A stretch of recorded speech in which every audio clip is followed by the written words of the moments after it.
Hello and welcome to another evening of inking with me, Will Pottorff. Hi, I'm Will Pottorff, here to ink with you. Oh, I have to turn down this. Hold up. There we go, that's fine. Little mistakes, but that's the essence of doing these live. Once again, I am joined by my beloved fiancée. She's a little busy tonight, Deanna Burke, if you want to say hi. She'll be fading in and out because, quite frankly, she's very busy right now and doesn't have time for your crap. Thank you very much. And that's bold words coming from me. Now, how long can I keep up this accent before it completely and utterly falls apart? Let us find out. For tonight, we're illustrating something quite classy, if you will. I am doing an ink demo, yes, of course, of Belial. That's right, Basket Case. That is tonight's ink demo. Deanna, have you ever seen Basket Case? I actually haven't, no. That's quite good. If you like crap. All right.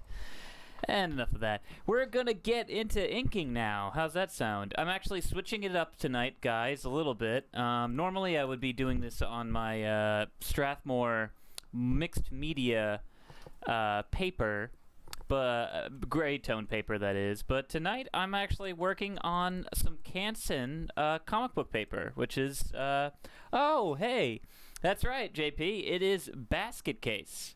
It is a exploitation film from the 1980s. Frank Lautenheimer, I think, is the name of the director, and he did trash pictures such as this. No Strathmore, that's true. I'm using the Canson tonight, so you know it's. I really wanted to just kind of demonstrate like how differently this paper acts opposed to kind of like the Strathmore. I love the Strathmore, but I've fallen in love again with using this nice Canson comic book paper. It is yeah, I know. I'm sorry, JP, but you know, hey, it's okay. You gotta roll with the punches. I think that's a song title, right? I think so. In any case, let's get started inking. So I'm just gonna take my. Gotta know when to fold. Well, that's Kenny Loggins, I think. I know. He's dead. Know when to fold 'em. Like I said, honey, he's dead. So please be respectful. Know when to walk away. Sweetie, he's dead. So please. Know when to run. Okay, well, you're just gonna do the whole gambler right here and now. That's a little rough. But already, I'm just trying to show off like what this paper can do. And once again, if you're wondering at home what I'm inking with, I am inking with Dr. P.H. Martin's Black Star. Let me get all the stats again. High carb, waterproof India ink. And I'm just going to go ahead and I'm going to get the big spots in here. I'm not sure how long I'm going to do the demo tonight, because honestly, it's not like the biggest piece, I think, actually. And I really don't... I'm not going to do a lot of the same kind of washes I normally do when it comes to the Strathmore, just because this is a Bristol blend of paper, so it can't soak up as much water, which is kind of a bummer because it will warp after a little while and kind of fall apart. But that said, this paper drinks up ink like nobody's business, and I love it for that reason. And it's just kind of like I said, it just looks good, you know, and you can get some nice bit of details out there as you suck up the ink. If I'm not mistaken, Basket Case was released in the 1980s. I'm going to say 81, but I'm probably off on that. If anybody wants to correct me in the chat, go for it. But it is the story of a conjoined twin that gets removed and is carried around by the other twin who doesn't have the basket on. It says, oh, but does it know when to hold? Oh, JP. We're still on Kenny Loggins, I guess. Not Kenny Kenny. Wait. Knows when to walk away. I'm sorry, Kenny Rogers. Hey, what's up? Yeah, this little handsome dude indeed. It knows when to run.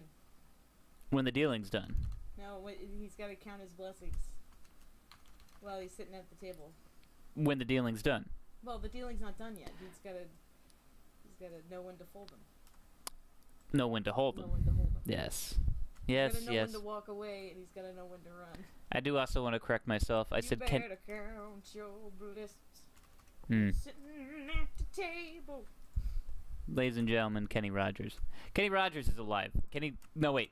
Yes, Kenny it's me. I am Loggins is alive. Kenny Rogers. I'm Kenneth. She's Kenneth Rogers. Conandrum, indeed. I also love using this brush. Gotta say, once again, one of the this Utrecht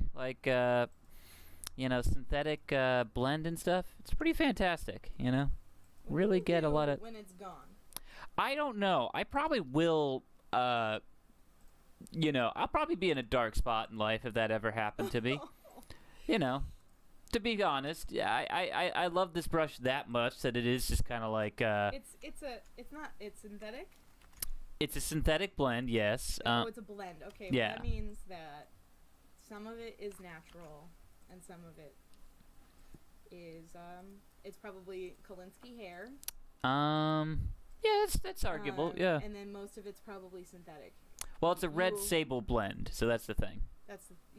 Red sable is a Kolinsky. A Kolinsky weasel.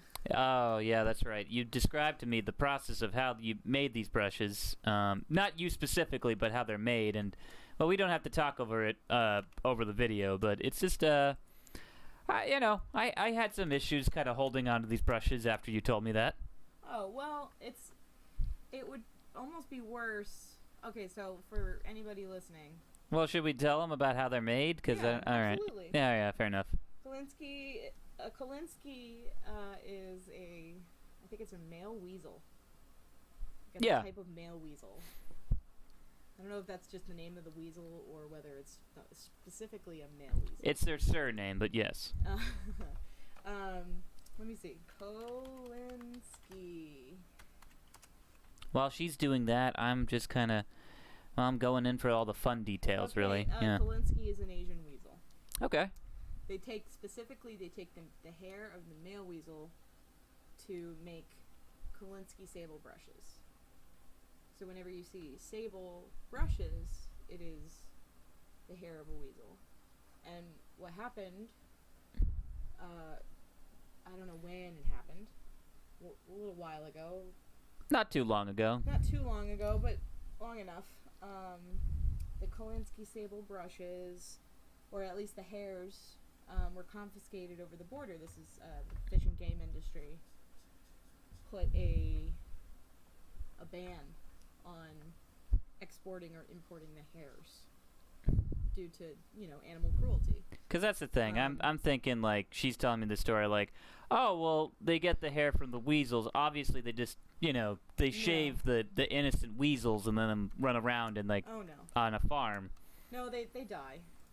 Yeah, and that's, most of the time, and in really cruel ways, which is why it was really good that they banned the hairs, the import of the hairs. But as a response, that means all of the brushes that are real, with real Kolinsky hair, are going to be scarce, if not hard to obtain. Which also means that the price goes up. So anytime you see a natural sable brush, it's hugely expensive. So blend is better. Always go with the blend. And it's better to probably use the hairs because then the animal would have died in vain. You make the same argument about watching Cannibal Holocaust and stuff, and I still have, Whoa, wait a second. When did I say that? Well, no, you're always like, well, it just, they're dead. Like, I don't know. Wait, whoa. I don't think I ever said that about that movie. Fair enough. In any case, it was a little, like, troubling to hear that's how these brushes were made, but to Deanna, it is like, It's kind of like camel hair brushes or like goat hair brushes or... But once again, that's like they take the... Or leather. Well, leather, yeah, that's... You think about leather, that's leather is from cows, and I mean the problem with the Kolinsky sable was that it didn't have the weasel probably sold. I mean, furs are not easily sold anymore, so there's no other industry for the animal to die for. It was like very wasteful. It was very, and not that I advocate animal death, but there was no profit other than you know. It was just the profit was dwindling, so they were kind of being killed in vain. Well, Otherwise. that's brutal. We justify the cows because we eat the cows and we use everything. Basically. Yeah. Well, I think we're going down a rabbit hole with this, but yeah. in any case, these brushes are very nice. It's a bummer. Can you tell I'm in a weird headspace? Yeah, I mean it's okay, honey. I am too. I'm just kind of like, you know. But that said, I'm trying to get into the headspace of the basket case, if you will. Just Belial, the removed other half of the brother who just kind of gets carried around in a basket and stuff, and that's always fun. There you go. Just nice, doing the long, you know. Thing you gotta do with this brush too is like kind of, you got the ink, you want to use it up on all these sides and just kind of like really go in with the outline, because that's the thing with this, you know.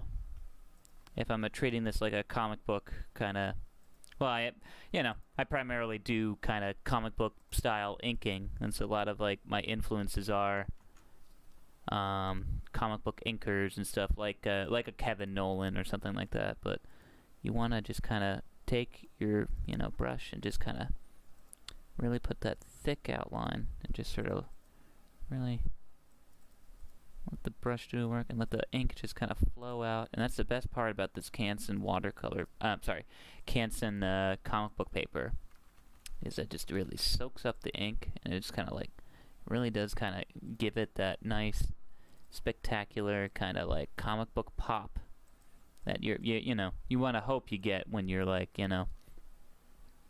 using comic book paper, that it has that like, it just ba-bam. Oh man. Hey Sean. Yeah, that movie, it is an intense movie. Admittedly, basket case. Shanth is saying it scared the hell out of him when he was a kid. I gotta watch it then.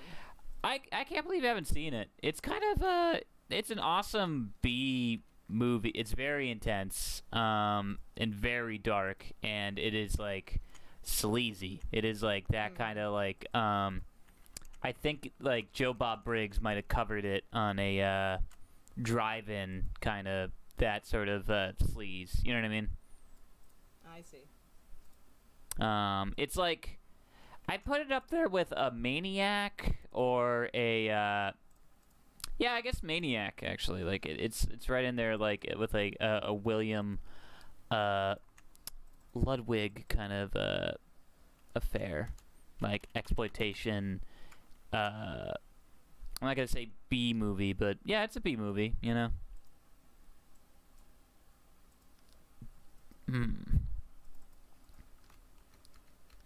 There you go. We're just kind of having fun with Belial here. Just a good old time with Belial. Hey, you can Belial on me. That's what I say. Ew. What do you mean? What's wrong with that? Belial? Yeah, Belial. It's it's the name of the basket case. Oh. That's the little man in the basket who's like screaming all the time. Who's just like, hey, I want my brother to help me out here, and that's this whole thing. I'm working on the Donna Dead. Oh yeah, that's right. It is actually George A. Romero's birthday today. Happy birthday. Yeah, wherever you are, George. I hope you do come back as a zombie. But yeah, like that.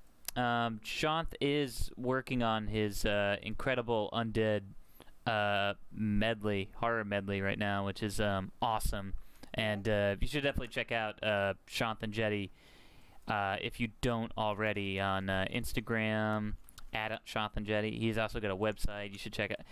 Just an incredible artist, and Absolutely. yeah, a really great friend as well, who enjoys a lot of the horror films I do too. So that's always a plus to talk to him about. Hey, Sean. Oh, and hi, JP. Oh yeah, JP's in here too. We're having a regular just hang out and draw, just relaxing, talking about Belial. If anyone wants to talk about Belial in the chat, go for it. You know, it's just a great name for a horror monster, Belial. Well, I'm just sort of going to town, inking away. Now, there's all these little details in the basket that I'm not sure I'm probably going to do. Like, back at you too, Shanth. I love you, man. All these details in the basket that probably be a little too boring to do for a stream right now, but that said, yeah, I'm just going to try and get this edge around the head here. There we go. Going a little rougher with it, you know. Get that nice bit of texture in there, you know. It's a nice thing about this brush too. You can sort of like rub it on the side and get some like nice kind of texture like that. It's like, you know, the streaking of the ink and everything as it kind of, you know, because it wells up on the tip and then sort of.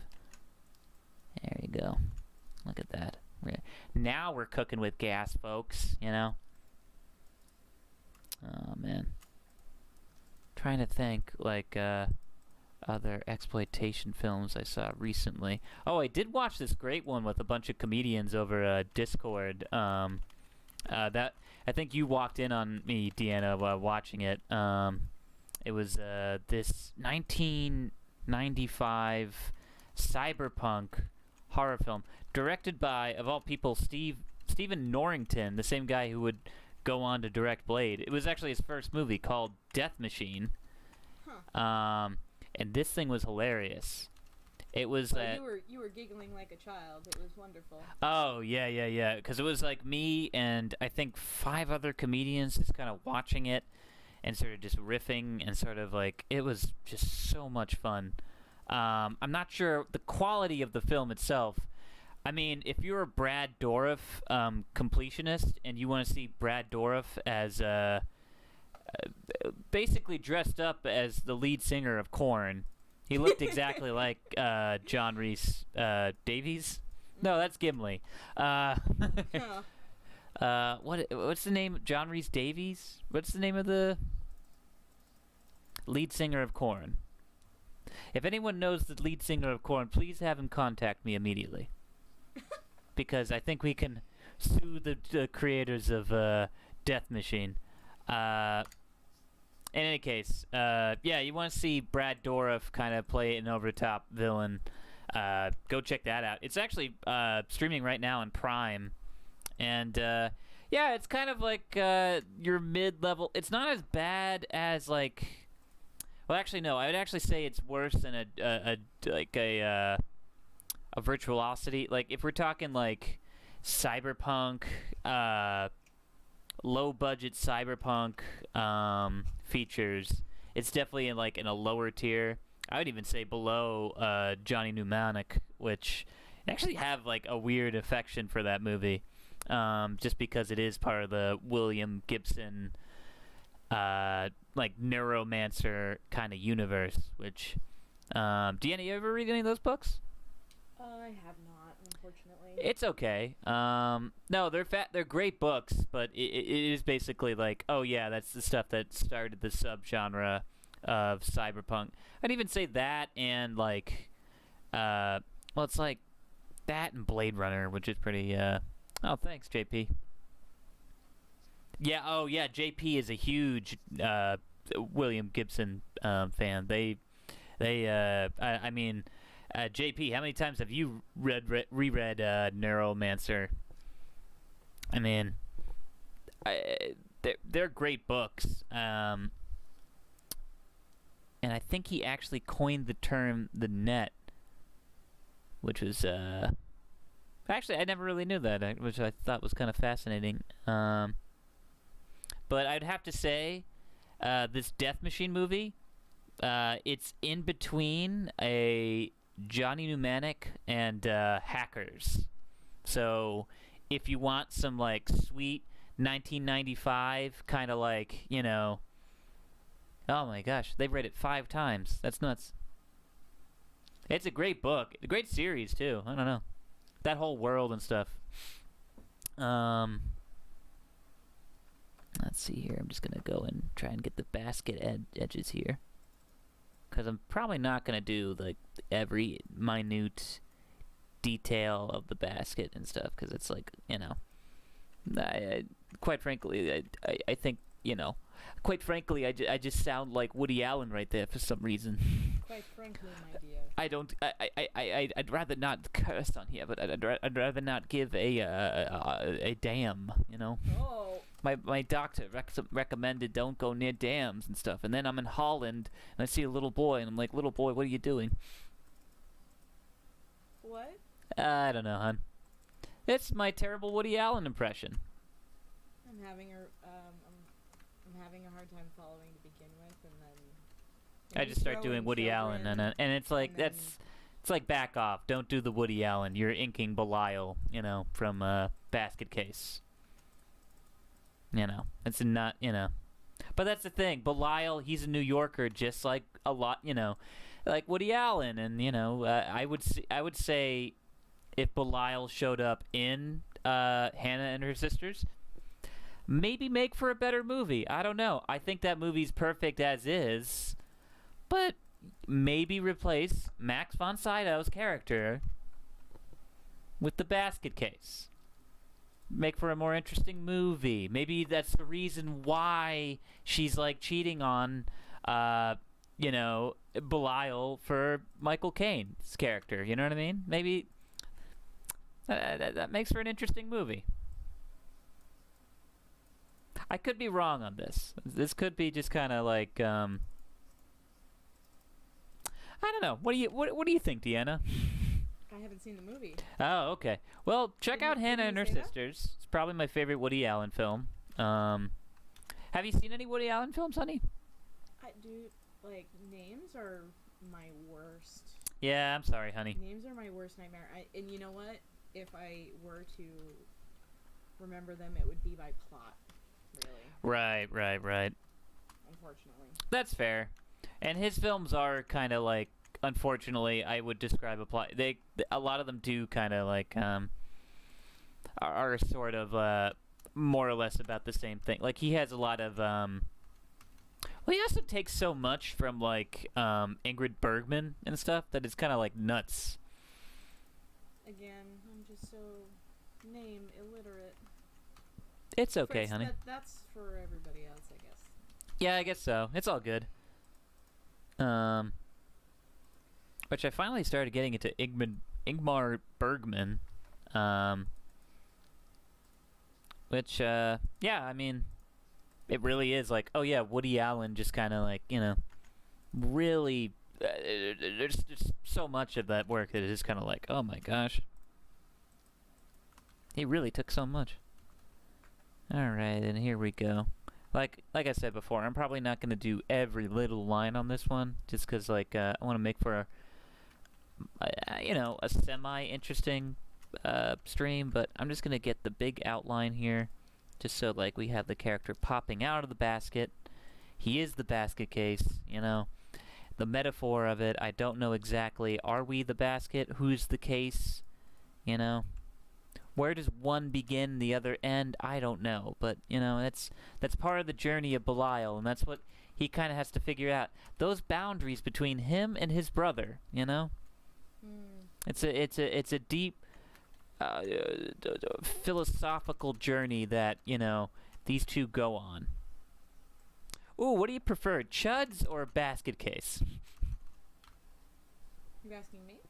Well, I'm just asking in general, like, you, the room, like, do you prefer Basket Case over Chuds? Or Well, Chuds over Basket Case? I haven't seen Basket Case, But you've seen Chud. but I have seen Chud, and there was only one Chud, There is only one Chud. which is very disappointing. Here's the thing. If you're thinking about renting or seeing a film called Humanoid, like Cannibal, Underground, Cannibal. No, it's Cannibal, Humanoid, Underground Dwellers. Yes. That's Chuds. Yes. If you're thinking about seeing that. Oh, okay. Shanth is saying Basket Case. He's the smart man because there's a lot of Basket Case in Basket Case. In Chuds, there are like 0 Chuds. Yeah, there are so little chuds. There is a chud deficit. We have been shorted chuds. It is ridiculous. So shorted so many chuds. Yeah. If you want to see John Hurd and Daniel Stern run around fighting off chuds, you'll see those two running around, but fighting off chuds, I don't think so. It's barely in it. Yeah, no, they're running around. Period. Yeah, they are. But where are the chuds? Not to be found. Not to be found. Should be, cannibalistic, humanoid, underground dwellers, not included. Should be the full title of that movie. It should stretch up. All right, just for the view. Included. Yeah. Chud's not included. Oh, just for the viewer, really quick, I did switch up brushes. So I'm actually using another synthetic round. What is this? 2. If you want to, right there on the camera. Just because I want to get these like little details in here, all the creases and folds. Once again, really kind of just kind of having fun with it at this point. Really enjoy doing folds. That's why I kind of wanted to do Belial tonight, because I thought it was like a fun sort of like, oh yeah. Belial has a lot of fun folds and wrinkles and stuff like that, because he is just a creature in a basket. Which, once again, you see a lot of. Not in chuds, though. Also, the other thing about chuds? Yes.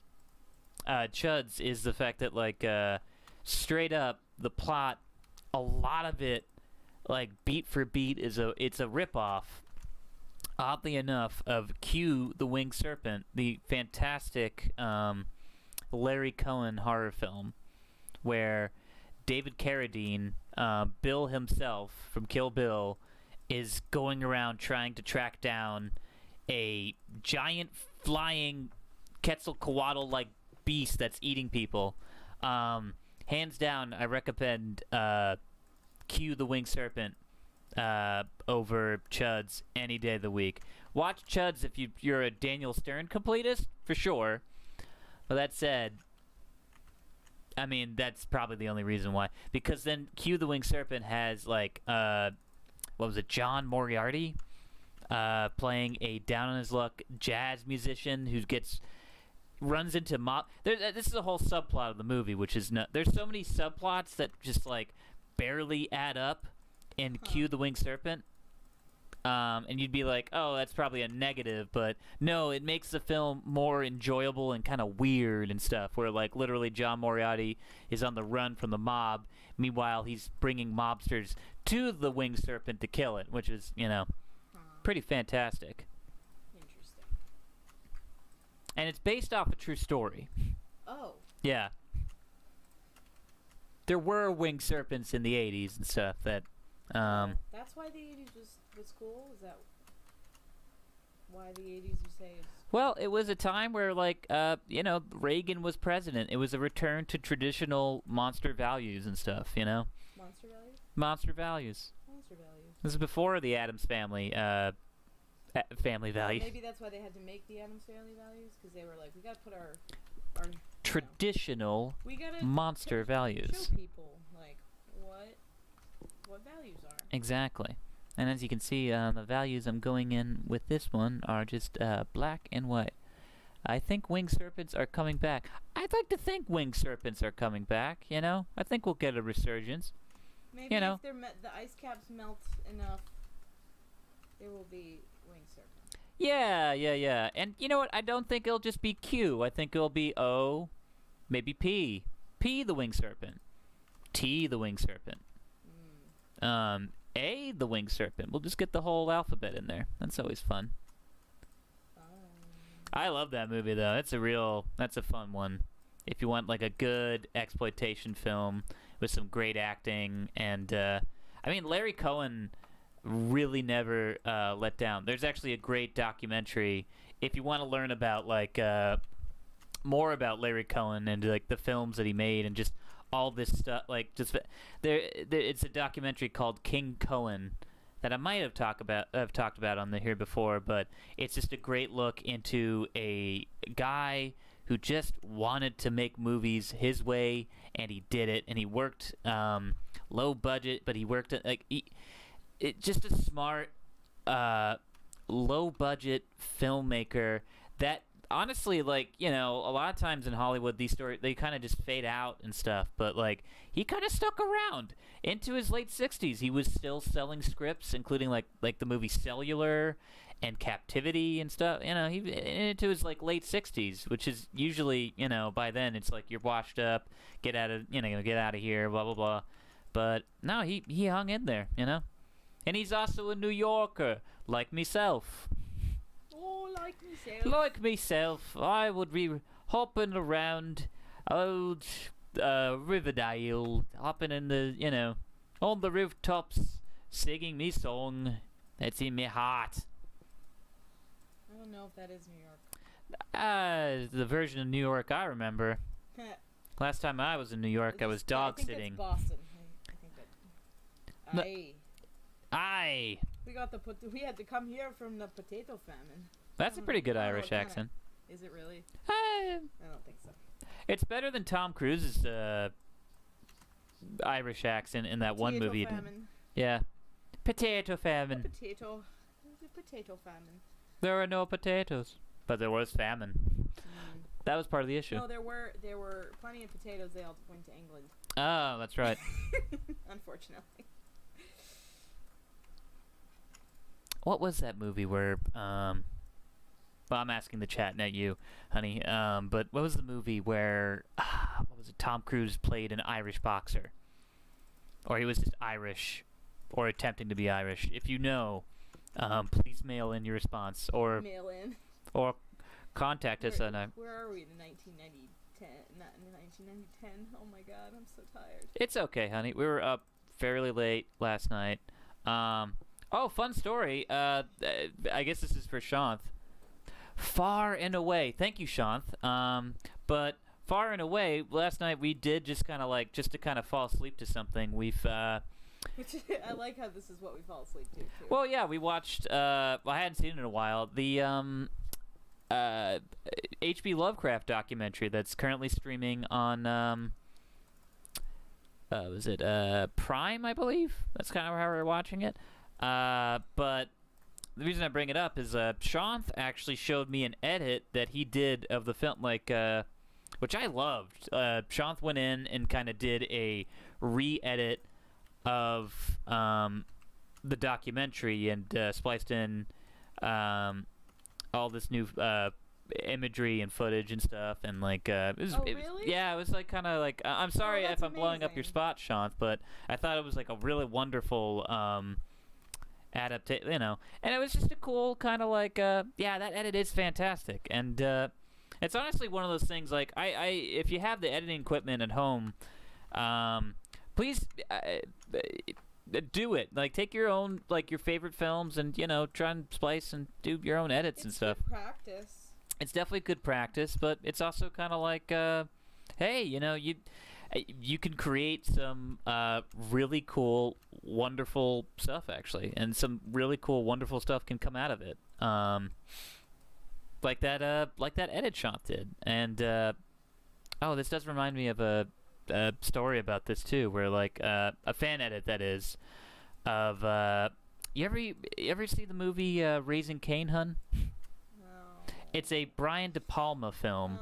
No, I should say I'm like not versed in movies. No, it's okay, hun. No, you know me. I watch too many movies. That's my issue.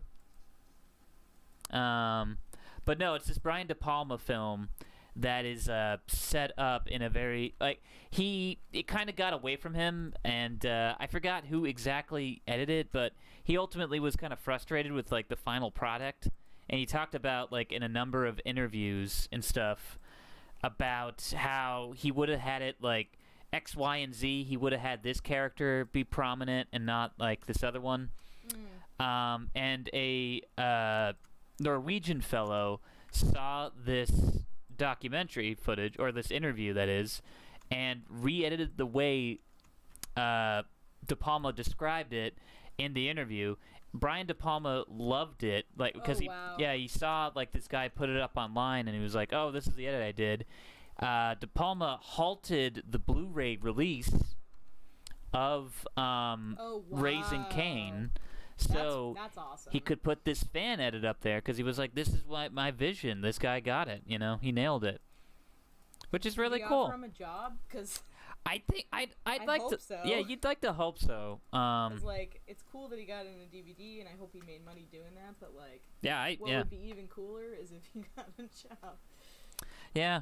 Well, you know, and that's actually a thing that's like I find really cool, but it is also a frustrating aspect of internet culture coming in and kind of you know, sort of ragging on like films sometimes, where it's just like, you know, I did my edit of you know, putting Luke Skywalker's face on. No, but it's different when you're taking actual direction from the guy.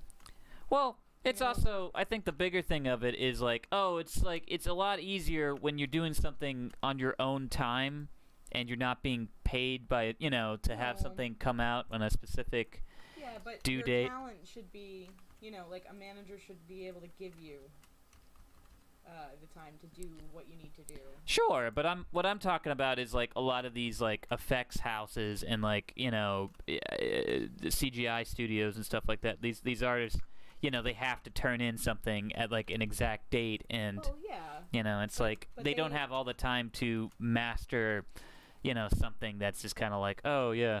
But my point is, even so, they would still, you know, they would go, hey, editor, how much time do you have? And not to say that they're not going to dick people around, right? Because I assume that plenty of times there are people who are like, oh, you could do this tomorrow, right? But it's usually, you know, when you're, as a project manager, when you're budgeting time, you go, how long is this going to take you? And then they go, oh, this is going to take me like X amount of time. Right. And they go, okay, we're going to put that in the schedule. Well, you know what? Can I reframe this question, though, for you? What do you prefer to see? Do you prefer to see like a CGI'd face of a character, like an old character placed on another, you know, like kind of like face replacement thing, just to kind of like have that character come back? Or do you prefer when it's just a recasted person playing that character? I did say that it's different when somebody is making their own personal change. Right. On their own time and stuff, not like a big studio. Yeah. Kind of release. No. What was I just saying? I got a text message. I got distracted. It's okay. No, I mean he was listening to an interview with the director. The director had a vision. The editor said, "Okay, I'm listening." Took down whatever the director said, and then made edits based on that direction. Yeah. No. That's different than having a guy go, "I know better. I'm going to do my own thing." Yeah. That's different. Those two things are different. Sure. Which is why, what was it, De Palma? Brian De Palma, yeah, yes. That's why he thought it was really good, because the guy followed his instructions to a T. That's sure.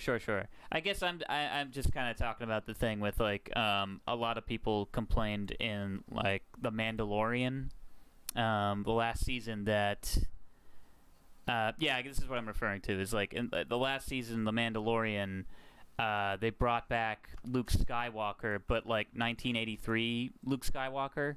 Okay. So they used like a CGI replacement face thing, which looked pretty good. I was like, oh, okay, cool. You know, like I really didn't have a strong opinion one way or the other, and a lot of people were kind of like, you know, complaining, and like a lot of people were like putting out things of like, look, I did a deep fake of, you know, Mark Hamill from that time, and it looks so much better. No.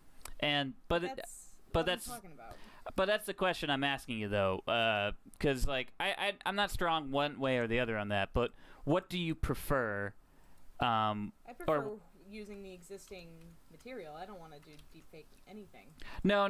Like the question I was asking before, where it's like, do you prefer them replacing the face of the actor with like the one from the the 80s or whatever, or the original character, or do you prefer the just recast the character and just kind of was that? Because just recast it. What? yeah, because that's the thing. I'm referring to like Doctor Sleep, where like it's technically a sequel. Didn't do Jack Torrance's. Yeah, they didn't do Jack Nicholson's face like CGI'd onto like another. I think that would be really dumb. Yeah, I think that would negate growth in the industry because honestly, they'd be like, well, but they'd still be putting Charlie Chaplin on everything. You know what I mean that's the thing. I think like that's kind of where I fall too. I kind of find it like distracting / mildly disrespectful a little bit. I would say recast it. Yeah, that's what JP is saying too. Yeah. Because it is just kind of like. It's kind of stupid in my opinion. Yeah, it's also like I was saying, disrespectful because they kind of did that in Rogue One, which I liked Rogue One, but they did take like Peter Cushing's face. Now Peter Cushing, fantastic like hammer horror like icon. He played Grand Moff Tarkin in the original Star Wars. Yeah, even before they showed Luke's face, you could put the pieces together that it was Luke.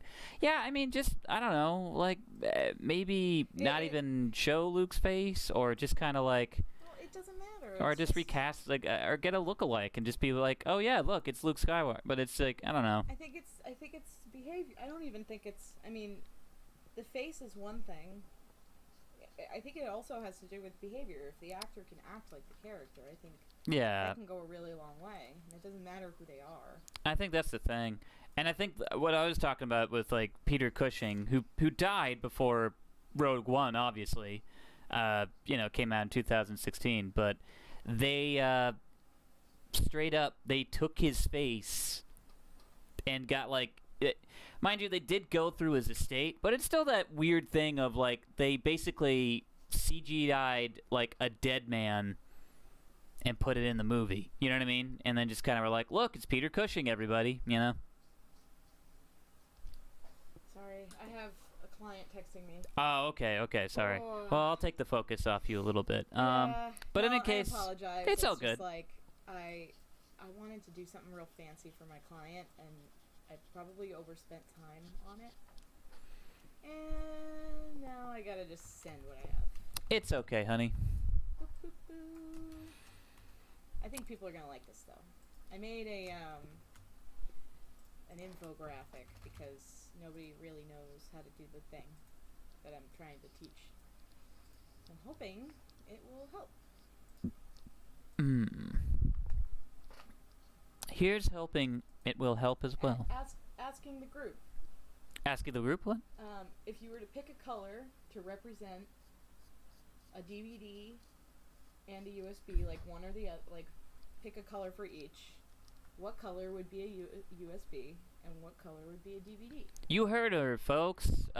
Email your questions, answers now to 1-800-WILL.org.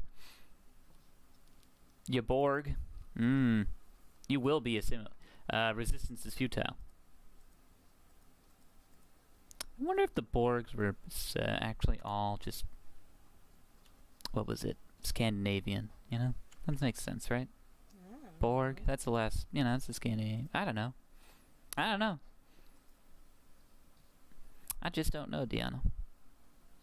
I'm finishing up a little bit here, because, honestly, I have a few other things I want to get done tonight, so unfortunately it's going to be a little bit shorter of a demo than I think people are used to. But that said, when I'm doing like just this Canson comic book paper, there's not so much of a build up, so much of like where like I like to do my washes and all that.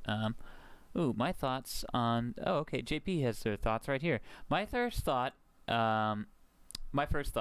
it should be blue for DVD, but I'm questioning if that would really...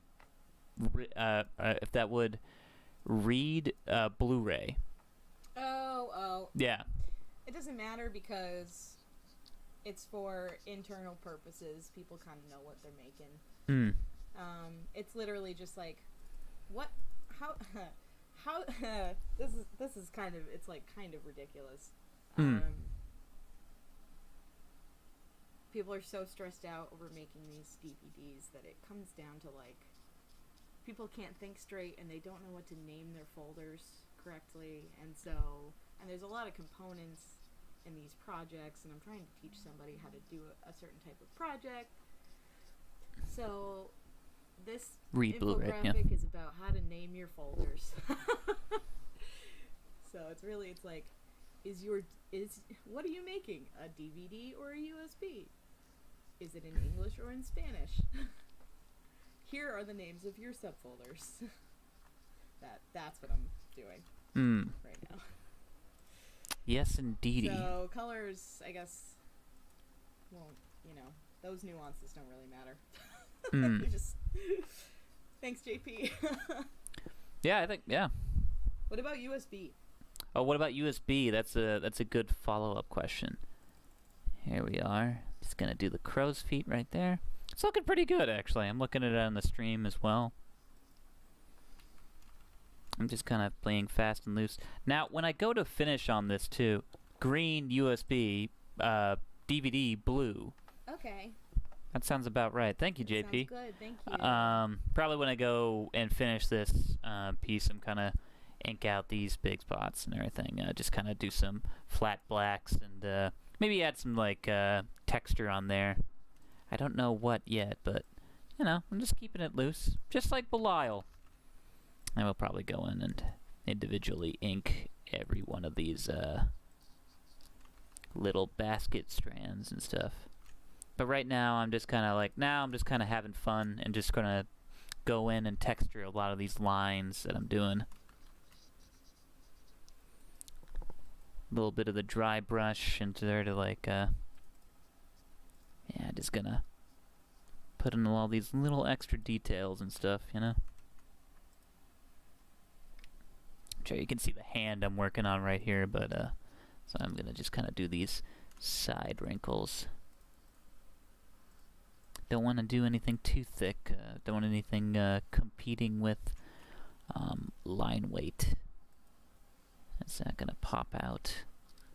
Hopefully something I said here tonight was somewhat useful, but let's see here. There we go. There we are. Yes. Yes. Yes. Yeah. Yes. Yes.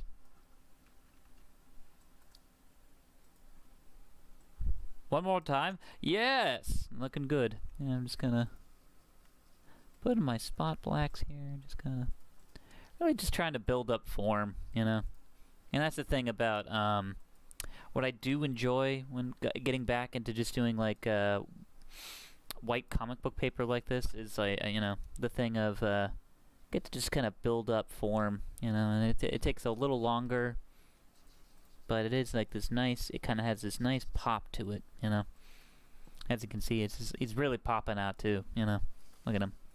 Look at the little hands and stuff. Reminds me a lot of my brother, actually, wherever he is in New Jersey. What? Well, I mean, like, in the sense that, like, he's got my back, I've got him in a bag, That is the story of Basket Case, It's about brotherly love. I see. And about setting boundaries,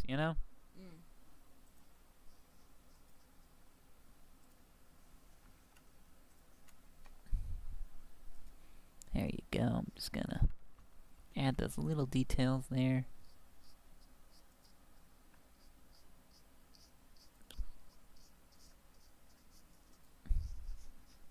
God, I love this paper though. Just so much fun. Just a lot of fun just kind of like playing with the texture and stuff, You just kind of got a nice...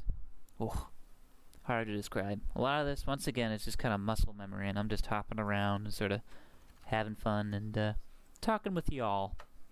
Talking with y'all. Add those little bits of texture here. The other thing, too, is I gotta grab something to eat pretty soon, because I'm starving. Oh, we didn't make that dinner we wanted to make tonight. No, hun, but it's okay because we had a lovely morning conversation. You know, kind of woke up and we sort of planned it out our day. We planned it today. You got a wonderful haircut. Yeah, I'm excited. I got a haircut. It looks good. You know. All of my quarantine hair, every bit of it. I was just lazy. I didn't want to get rid of it. It's okay. Now I'm donating it to like a wig place. Right. For cancer wigs. Well, I was gonna hold on to some of it just in case, like a what was it? A AI situation comes up, and I have to clone you for a day or something. It's a movie reference. You should look it up. You should look it up. Aye. Hey. Ba-da-ba. Alright. It's looking pretty good here. I'm just gonna add some more, a little bit of texture, a little bit of a layer here. There you go. Sort of give these teeth a little bit more of a dimension, kinda. Isn't that nice? Like making them pop out a little bit more. There's also a sequel to Basket Case that I have not seen, which, you know, I'm not sure if I recommend, but I just remember it was like on one of those like YouTube most gruesome horror sequels ever made, and it's definitely not that from what I saw, but I am curious to check it out because this first one, it's a mighty fine real you know, trash horror film that is just a lot of fun if you're into that sort of thing, if you like trash. But then again, I don't like quantifying these movies like that. They're all exploitation films. They know exactly what they are. They want to push those buttons. And, you know, nothing wrong with that. Film is subjective, and I think should always try to, you know, be pushing something on you. If you know what I mean. Well. Yeah, that's a good point, hun. I didn't know what I was even talking about there. Alright, well, on that note, I think I'm ready to call it an evening on this thing, because I have a lot of other commissions I gotta get to tonight as well. Okay, real quick plugs then. Honey, is there anything you want to plug before I go through mine, or? Right now, no. Okay, because if you want to check out more of my artwork, check my Instagram out at Will Pottorff, at Will Pottorff on Instagram, at Will Pottorff Art on Twitter. Check out my website, willpottorff.com. If you want to see more of my game art, check out Stream of Blood. Jared Logan's Stream of Blood is a Twitch channel. There's actually going to be a show, I think, in like 5 minutes they're doing tonight. So I'm probably going to pop into that and see how Jared's doing with like the Lone Wolf series. So that's cool.